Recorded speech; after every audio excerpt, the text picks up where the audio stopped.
Shalom adik-adik, kita jumpa lagi di Horas, Home Online Renungan Anak Sekolah Minggu. Mengawali renungan kita pada malam hari ini, mari kita berdoa. Bapa di dalam surga, kami bersyukur, kami berterima kasih untuk segala kebaikan Tuhan dalam kehidupan kami. Tuhan sudah menyertai kami dari pagi sampai malam hari ini.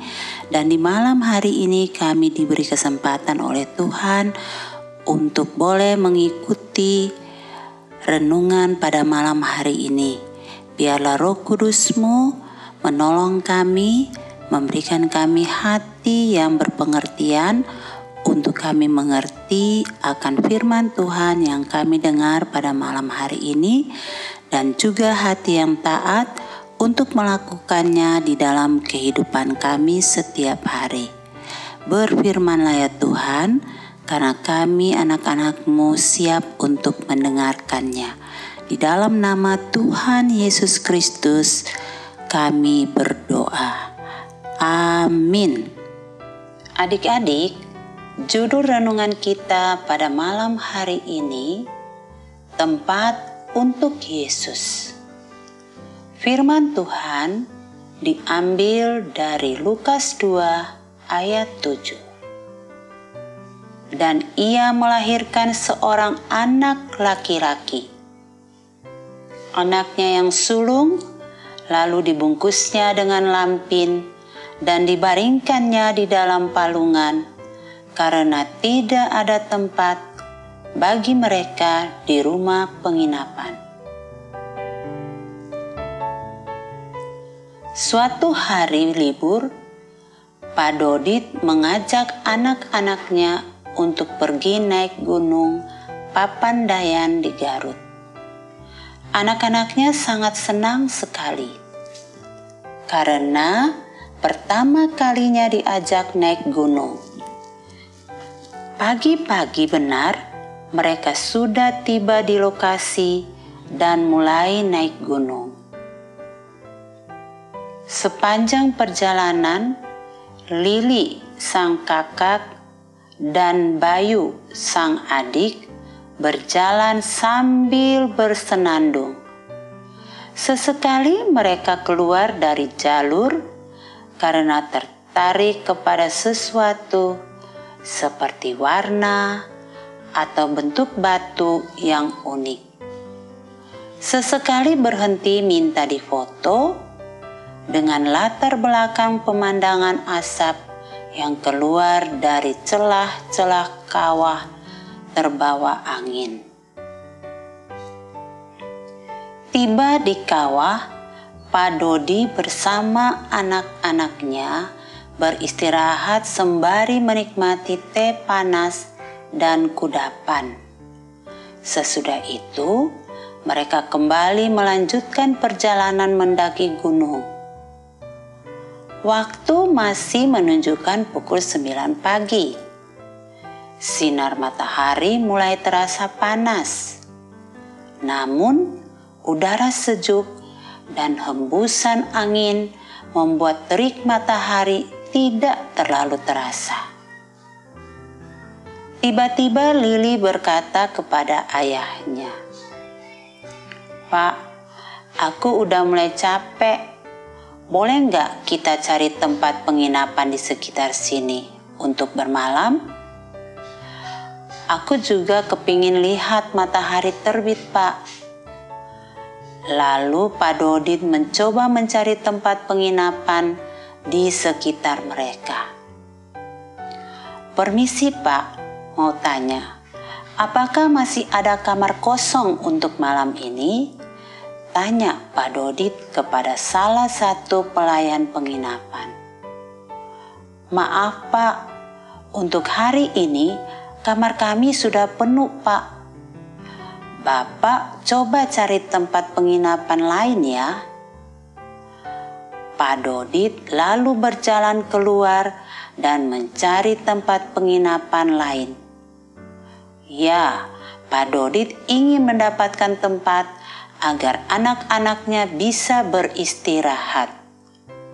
Di tempat penginapan lain pun, Pak Dodi tidak berhasil mendapatkan kamar kosong. Sebagai seorang ayah yang bertanggung jawab, Pak Dodi menjadi frustasi dan kecil hati.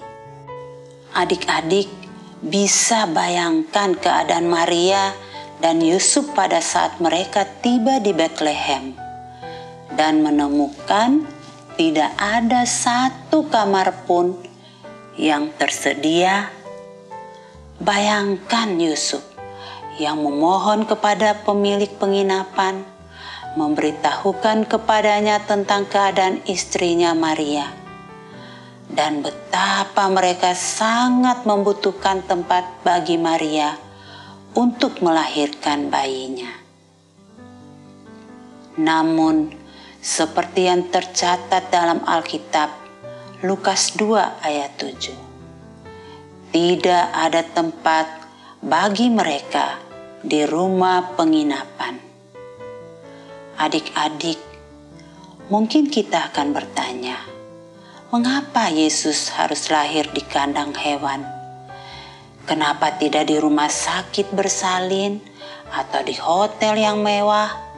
Atau mungkin di istana raja? Kenapa justru tempat yang paling pertama untuk menyatakan kehadirannya di tengah dunia ini adalah sebuah kandang yang hina? Kenapa dia mau melakukan semua itu?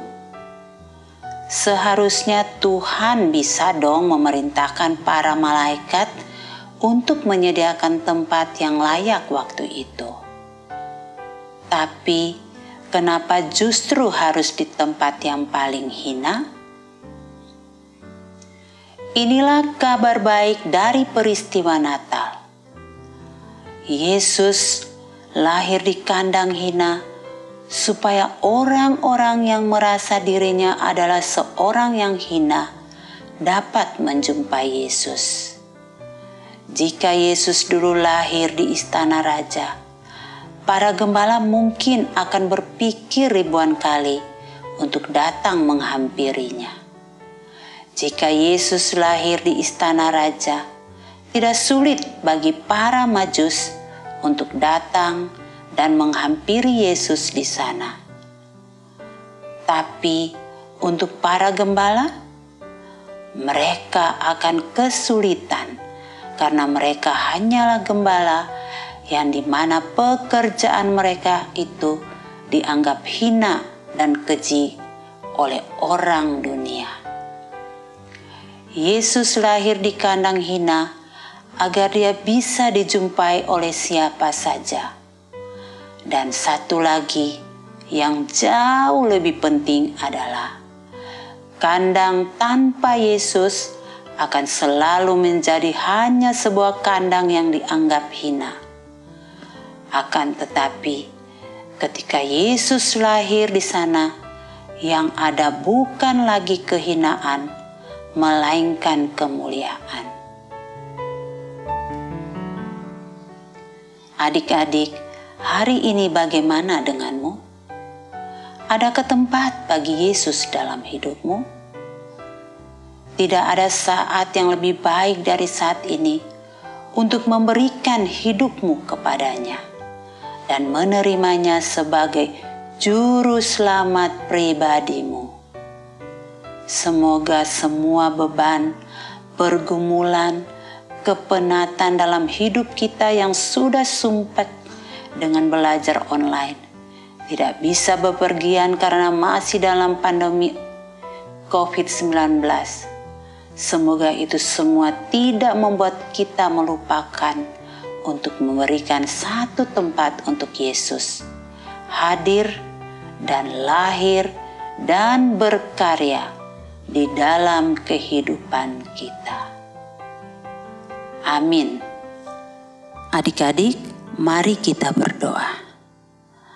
Bapa yang baik, kami bersyukur karena pada malam hari ini kami sudah mendengarkan firman Tuhan melalui renungan pada malam hari ini.